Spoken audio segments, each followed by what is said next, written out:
Dr. Marcus Chen wiped the sweat from his forehead as he walked back from the crystal caves.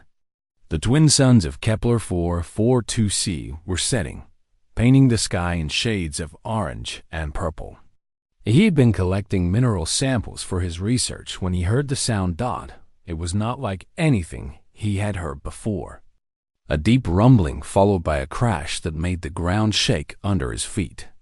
Marcus looked toward the sound and saw black smoke rising from behind the tall crystal formations. His training as a scientist made him curious, but his common sense told him to be careful. This planet was supposed to be empty of intelligent life. The research station where he worked was the only human outpost for thousands of light years. Marcus grabbed his emergency kit and headed toward the crash site. As he got closer, he could see pieces of metal scattered across the crystalline ground. They were not like any human technology he knew. The metal had a strange blue glow and seemed to bend light around it. The main part of whatever had crashed was wedged between two large crystal pillars.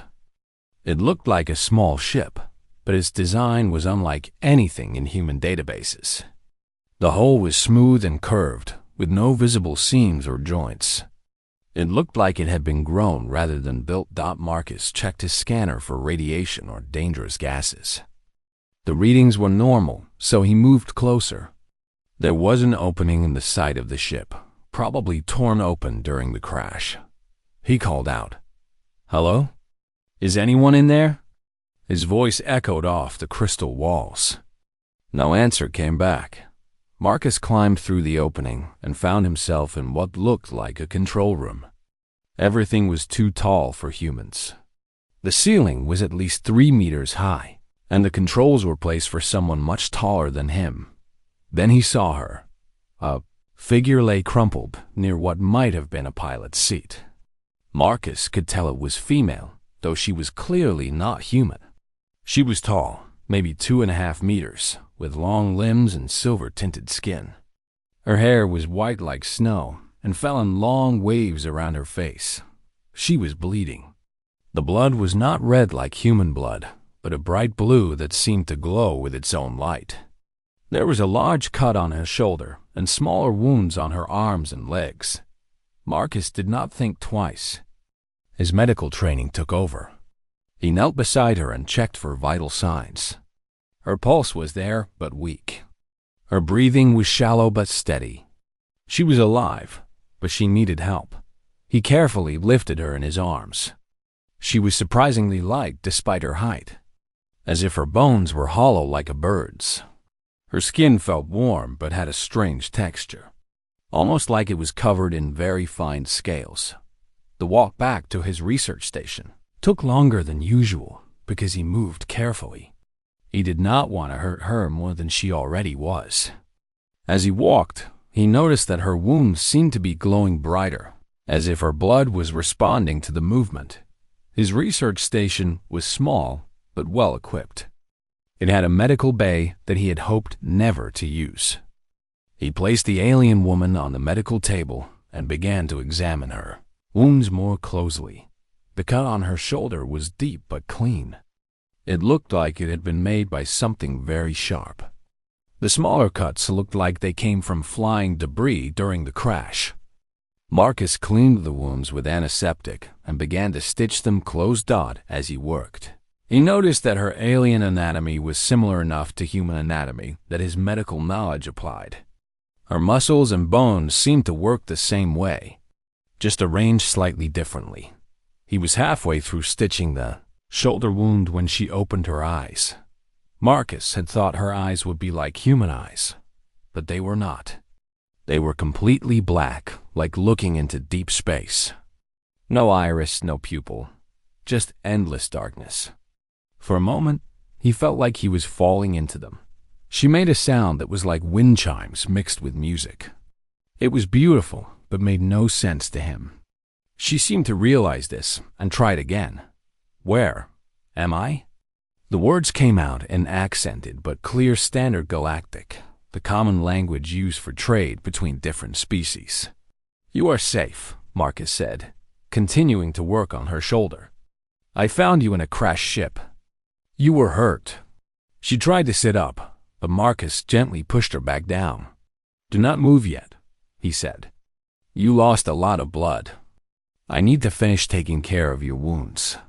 She studied his face as he worked.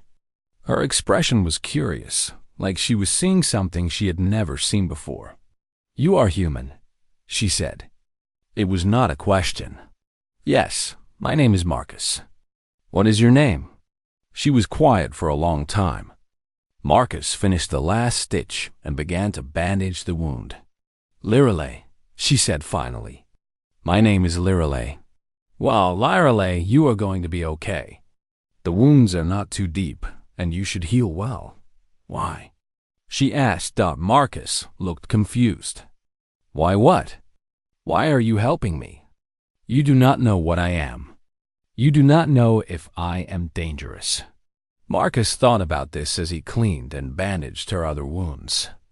It was a good question. She could be dangerous. She could be from a hostile species. But looking at her lying there, hurt and confused, he only saw someone who needed help. "Because you needed help," he said simply. "And I could give it." Lirelei stared at him with those black eyes. She looked like she was trying to solve a difficult puzzle. Marcus finished treating her wounds and stepped back. "You should rest now. Tomorrow we can figure out what to do about your ship." He gave her a pillow and covered her with a blanket. As he turned to leave, she spoke again. "Marcus." He turned back. "Thank you." Marcus smiled. "You are welcome." As he walked to his own quarters, Marcus thought about the strange day. Tomorrow he would try to learn more about where Lirelei came from and how to help her get home. For tonight it was enough that she was safe. Marcus woke up early the next morning and went to check on Lirelei. She was sitting up in the medical bay, looking around with interest. The bandages on her shoulder were clean and white, with no sign that blood had leaked through during the night. "How do you feel?" Marcus asked. "Better," she said. "Much better than I expected." Marcus nodded. Different species healed at different rates. Some healed much faster than humans, while others took much longer. He was glad she seemed to be on the faster side. "Are you hungry?" "I can make some food." Lirelei tilted her head. "Food?" "Yes, I think I would like that." Marcus made breakfast for both of them. He gave her the good food from his emergency supplies, while he ate the basic protein paste that was meant to last him until the next supply ship came. The protein paste tasted terrible, but it had all the nutrients he needed. Lirelei ate slowly, watching him carefully. "This food is very good," she said. "What do you call it?" "Dried fruit and nutrient bars," Marcus said. "It is emergency food, but it tastes much better than what I usually eat." "What do you usually eat?" she asked. Marcus held up his bowl of gray protein paste. "This." Lirelei looked confused. "But the other food tastes better." "Why do you not eat it?" "Because I only have a little of the good food left, and you need the nutrition more than I do while you heal." Lirelei stared at him. That puzzle look crossed her face again, like she was trying to understand something that made no sense. Over the next 3 days, Marcus took care of Lirelei like she was family. He checked her wounds every few hours, even though this meant he got very little sleep.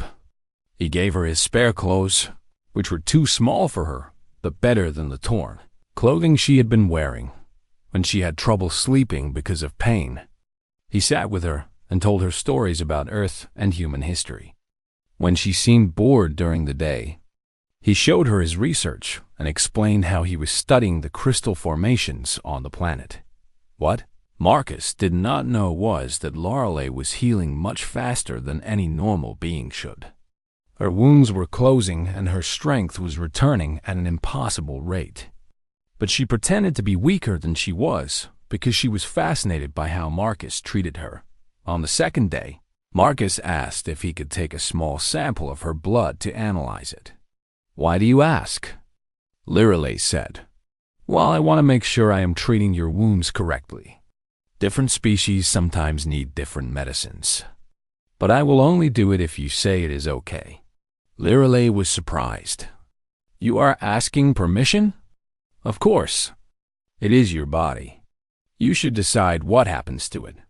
This was another puzzle for Lirelei. In her experience, the strong took what they wanted from the weak. The idea that someone would ask permission when they could simply take what they needed was strange to her. Yes, she said. You may take a sample. Marcus took only a tiny amount of blood, much less than he could have. He was very gentle and apologized when the needle hurt her. Lirelei watched him work and wondered why he was being so careful with her comfort. On the third day, they talked more about their different worlds. What is your home like?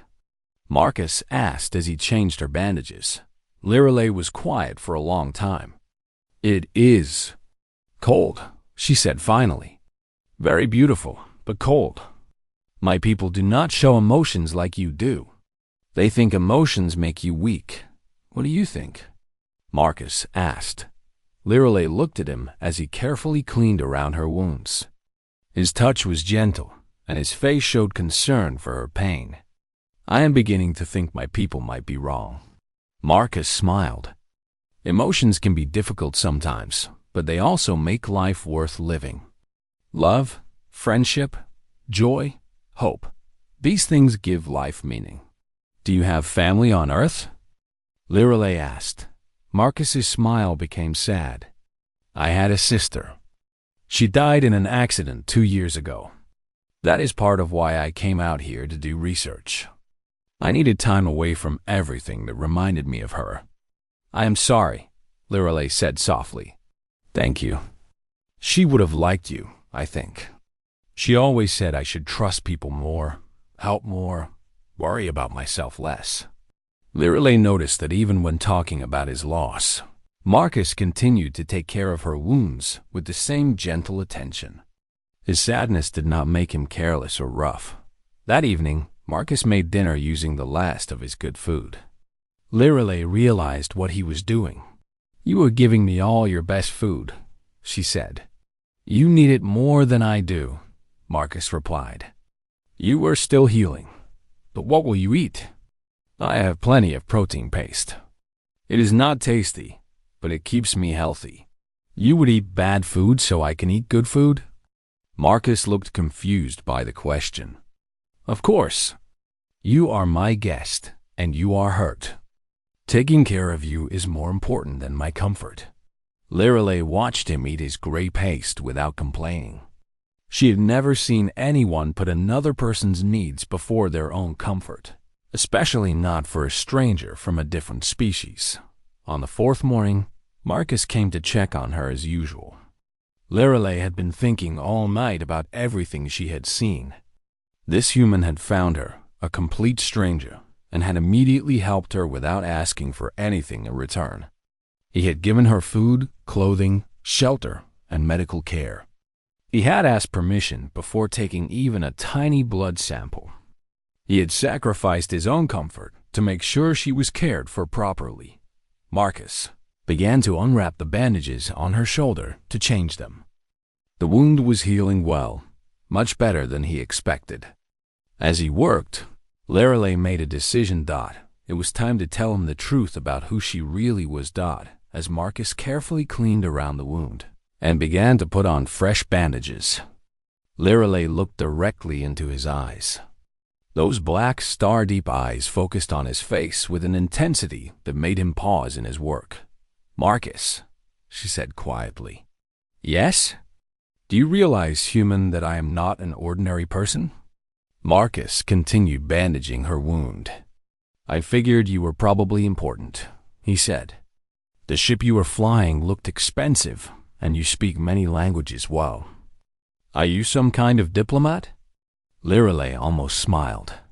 Even now, when she was trying to tell him something important, his first thought was to make sure he finished taking care of her wound properly.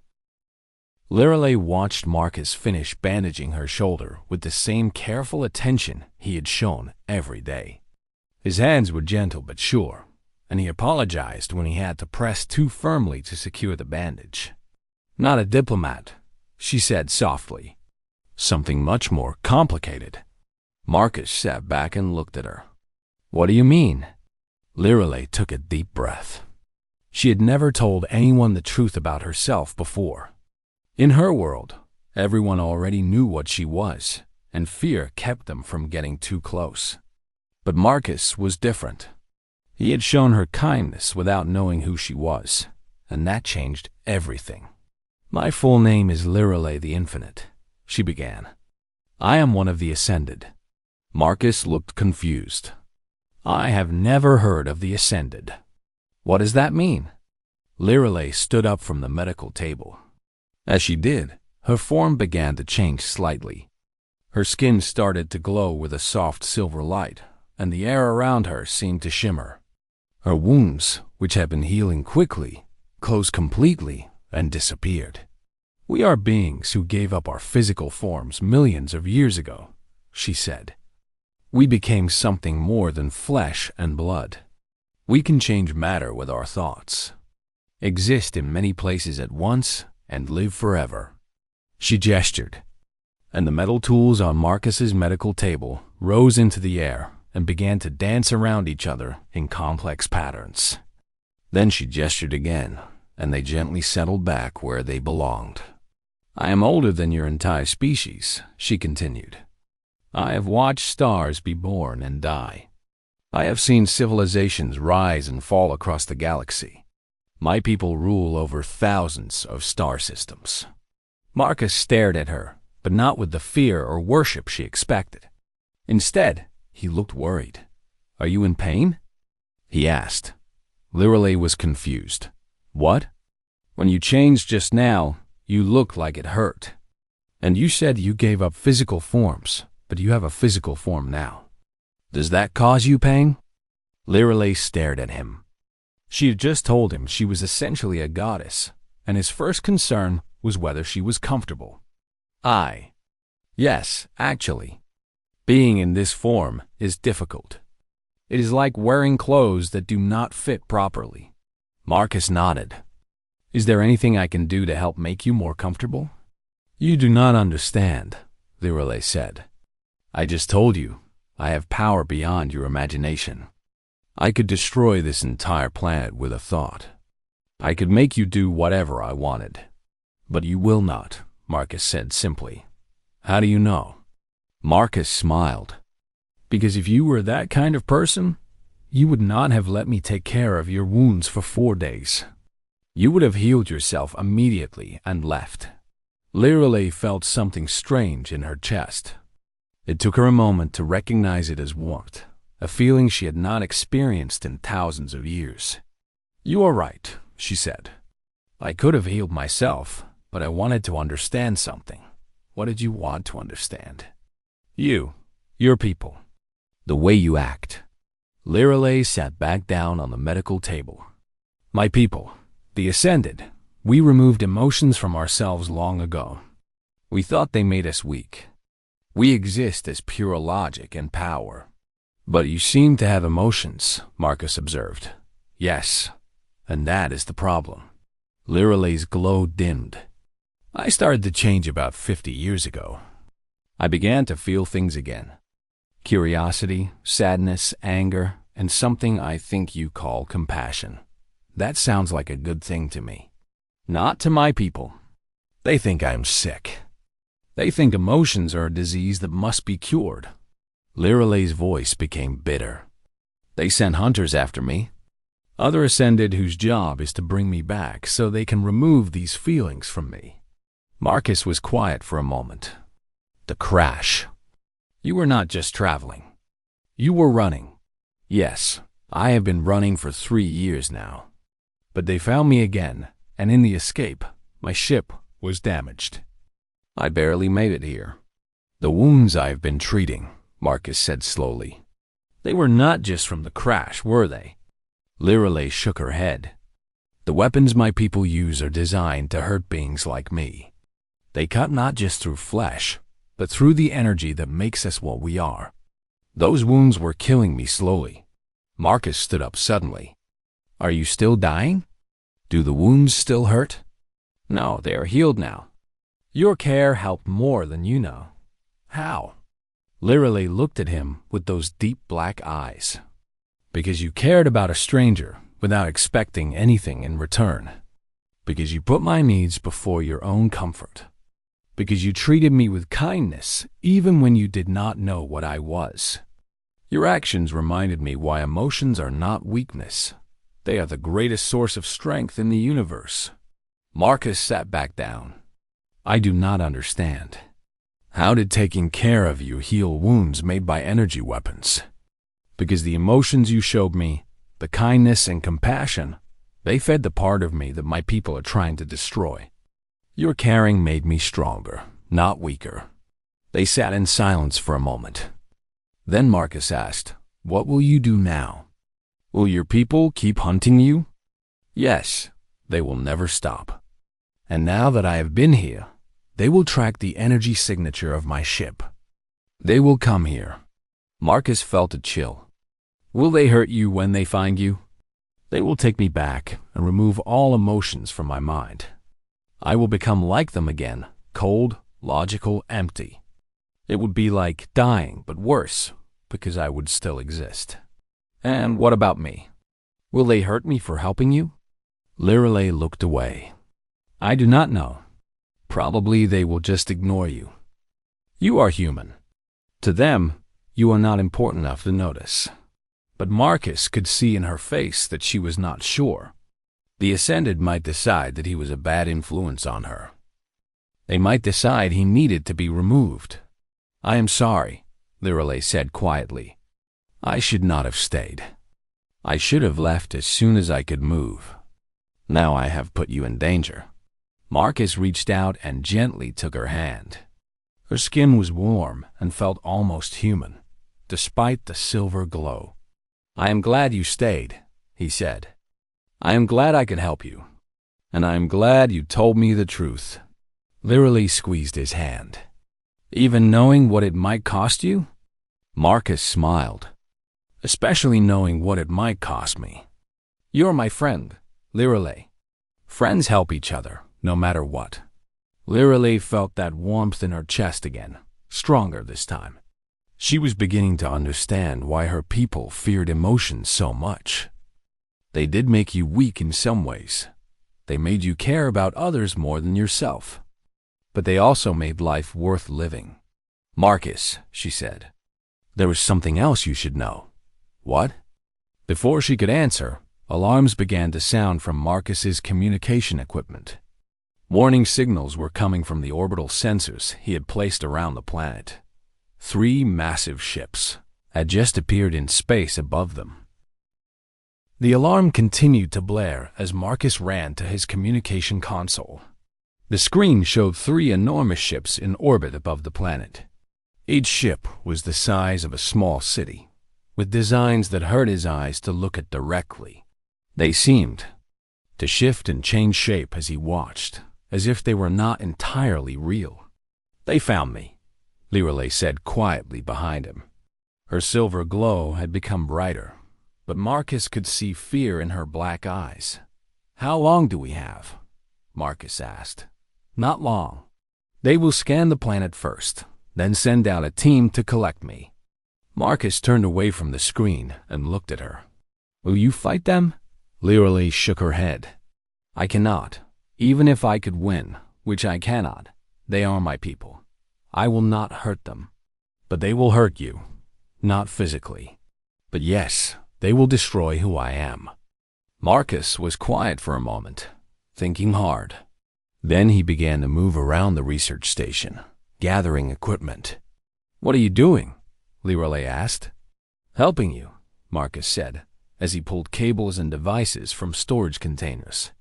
You said these ships exist partially in energy form, right?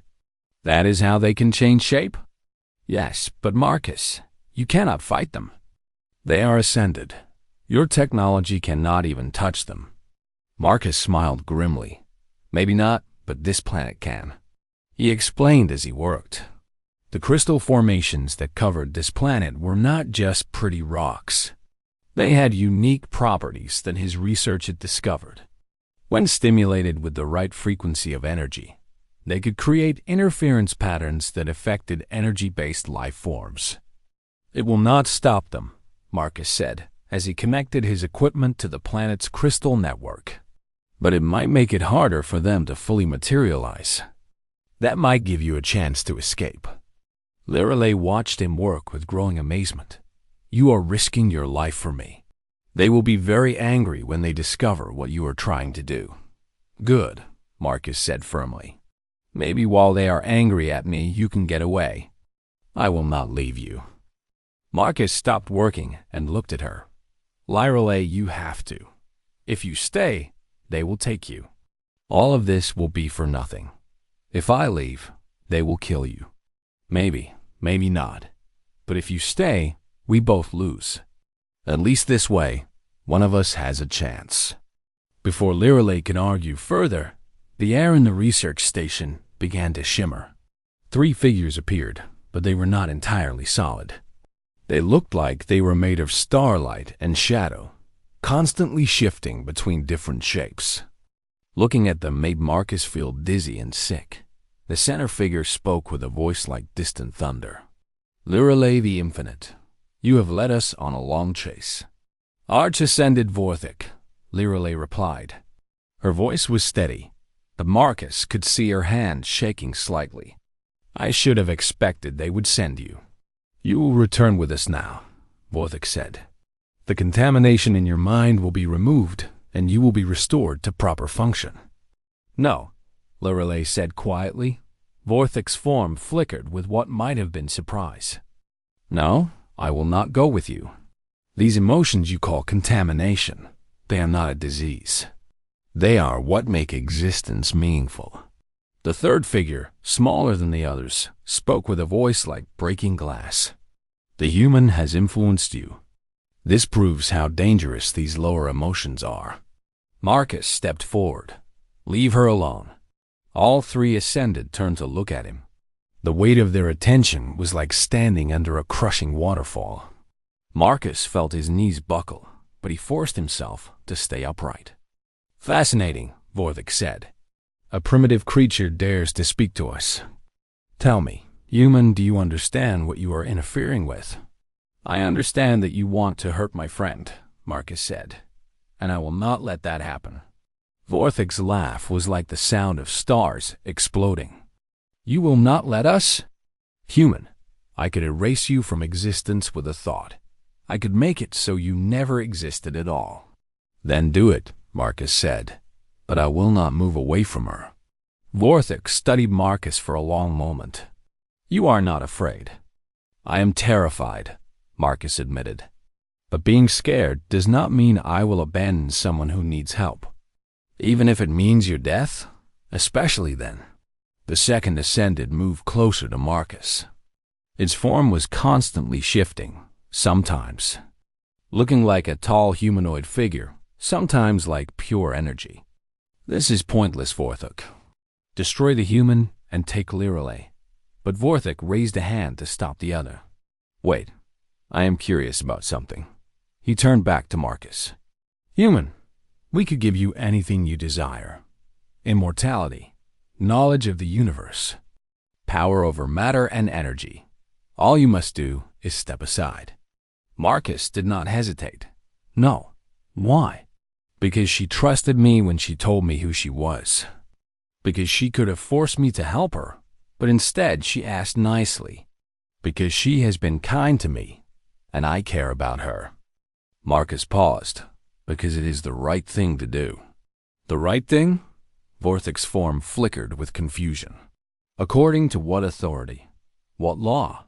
What logic? Marcus felt the crystal resonance field he had set up beginning to activate. The Ascended were becoming slightly less solid as the crystals interfered with their energy forms. According to the authority that says people should help each other, Marcus said. According to the law that says friends do not abandon friends. According to the logic that says life is better when we care about each other. These are not laws, the third Ascended said. These are just feelings, emotions. Chemical reactions in your primitive brain. Maybe, Marcus agreed. But they are my feelings, and I choose to act on them. Vorthik was becoming more transparent as the resonance field grew stronger. You would die for a being whose existence you learned of mere days ago. Marcus looked at Lirale, who was staring at him with wonder and something that might have been tears in her black eyes. Wouldn't you? Marcus asked. For the first time in millions of years, Arch-Ascended Vorthik had no answer. The resonance field reached full power. The three Ascended were becoming more and more translucent, having trouble maintaining their forms on this plane of existence. This interference will not last long, human, Vorthik said, his voice becoming fainter. We will return. When you do, I will still be here, Marcus replied as the Ascended faded away. Marcus heard Vorthik say something that sounded almost like admiration. Perhaps you will. When they were gone, Lirale rushed to Marcus and caught him as he collapsed. Setting up the resonance field had drained all his energy. Why? She asked. Why would you risk everything for me? Marcus smiled weakly. Because that is what humans do. We take care of each other. But they both knew the Ascended would return soon, and next time they would be ready for the crystal interference. The resonance field held for 6 hours. Then it began to weaken. Marcus worked frantically to boost the signal, but his equipment was not designed for this kind of use. Components were burning out faster than he could replace them. Sparks flew from control panels as the system strained beyond its limits. It is no use, Lirale said as she helped him replace a burned circuit. They are adapting to the interference. They will be able to fully materialize soon. How long do we have? Marcus asked, sweat dripping from his forehead as he worked. Maybe an hour. Marcus nodded and continued working. Even if he could not stop the Ascended, he could make their job harder. Every minute the field held was another minute of freedom for Lirale. Marcus, Lirale said softly, I want you to know something. What? He asked without stopping his work. In all my millions of years of existence, no one has ever cared about me the way you have. Not my own people, not anyone. You barely know me, but you were willing to die to protect me. You are my friend, Marcus said simply. That is what friends do. I know. And that is what makes it so special. The resonance field flickered and failed. Immediately, the air began to shimmer again. This time, more figures appeared. Not just 3, but 6 Ascended materialized in the research station. Their combined presence was overwhelming, like standing in the heart of a star. Vorthik's voice filled the space. Your interference was clever, human. But it is over now. Marcus stood between the Ascended and Lirale. He was exhausted and had no more tricks to try, but he refused to move. Last chance, Vorthik said. Step aside, and we will let you live. No, Marcus said. Then you will die. Yes, Marcus agreed. But I will die doing the right thing. Vorthik raised his hand, and energy began to gather around it. The air crackled with power that could unmake Marcus from existence itself. But before Vorthik could strike, Lirale stepped forward. Wait, she said. Before you kill him, answer his question. What question?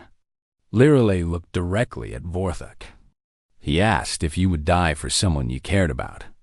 You never answered. Because the question is meaningless, Vorthik replied. We do not care about others. We are beyond such weakness. Are you? Lirale asked. Think about it, Vorthik. You have spent 3 years chasing me across the galaxy. You could have given up and chosen a different target. Why did you not? Because it is my duty. No, Lirale said softly. Because once, very long ago, we were friends. You taught me mathematics when I was young. You protected me when other Ascended said I was too curious for my own good. Deep down beneath all that logic and power, you still care about me. Vorthik's form flickered uncertainly.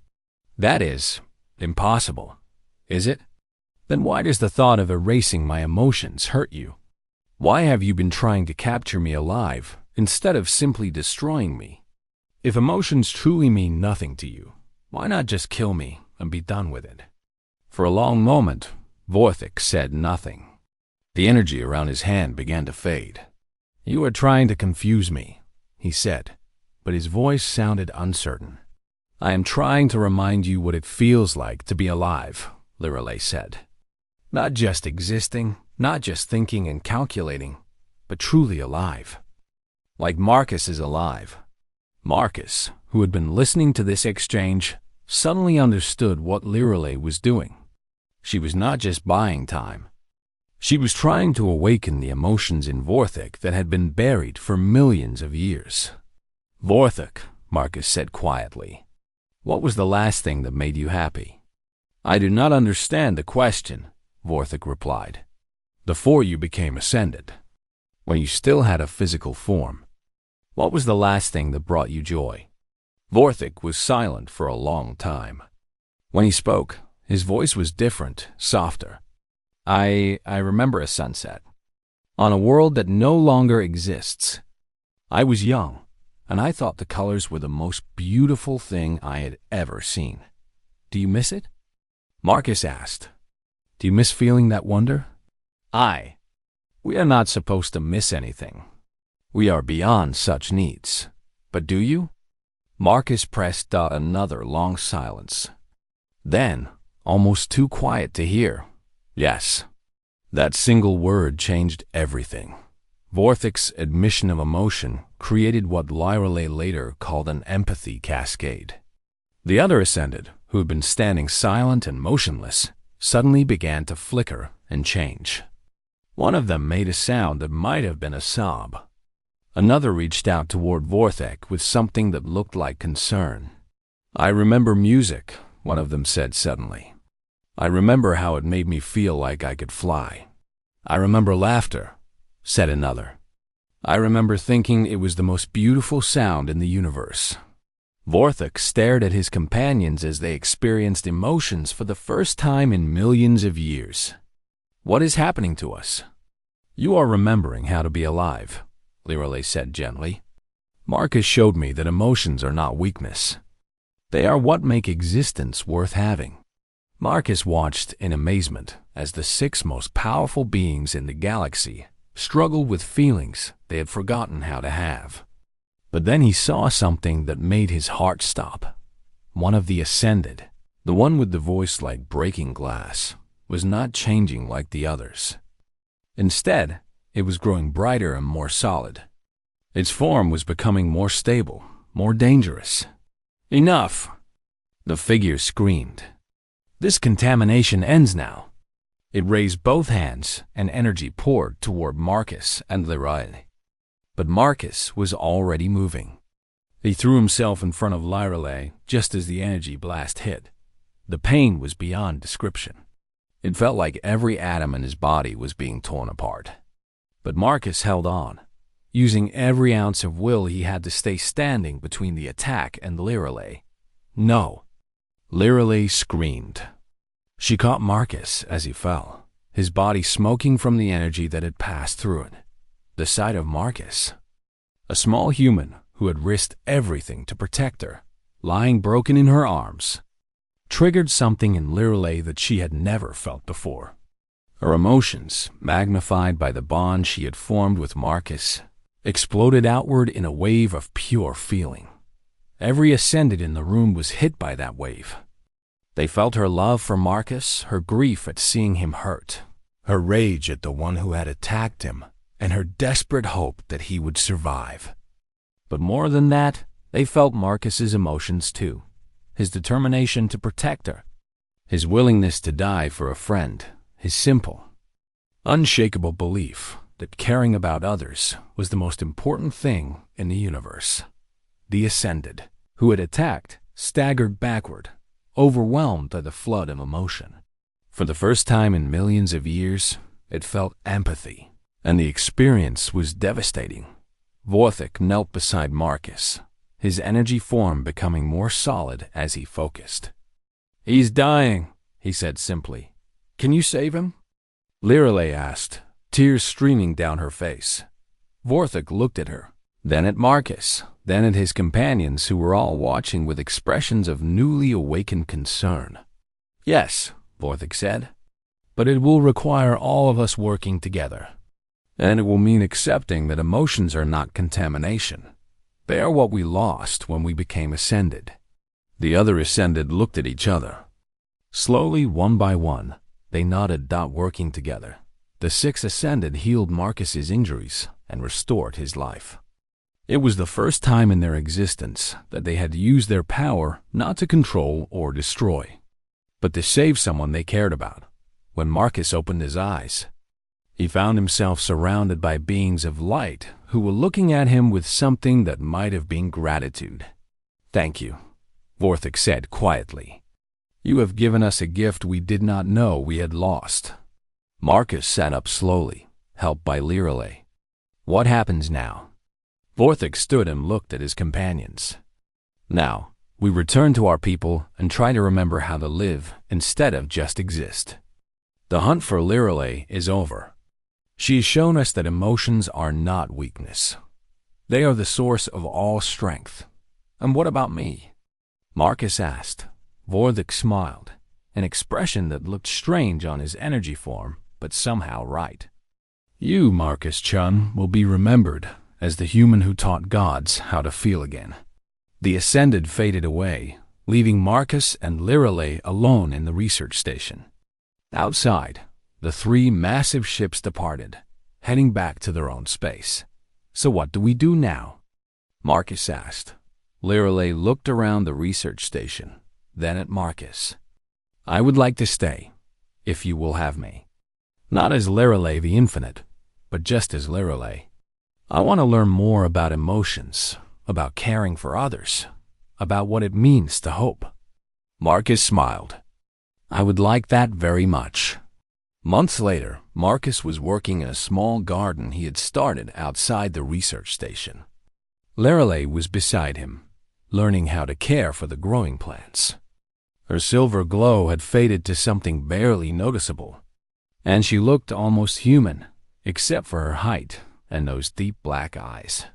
"The seeds we planted last week are starting to grow," Marcus said, pointing to tiny green shoots emerging from the soil. Lirelei touched one of the small plants gently. "It is amazing how something so small can become something beautiful." "That is the thing about hope," Marcus said. "It starts small, but if you take care of it, it can grow into something wonderful." Lirelei smiled and continued tending the garden. For the first time in millions of years, she understood what it meant to hope for the future.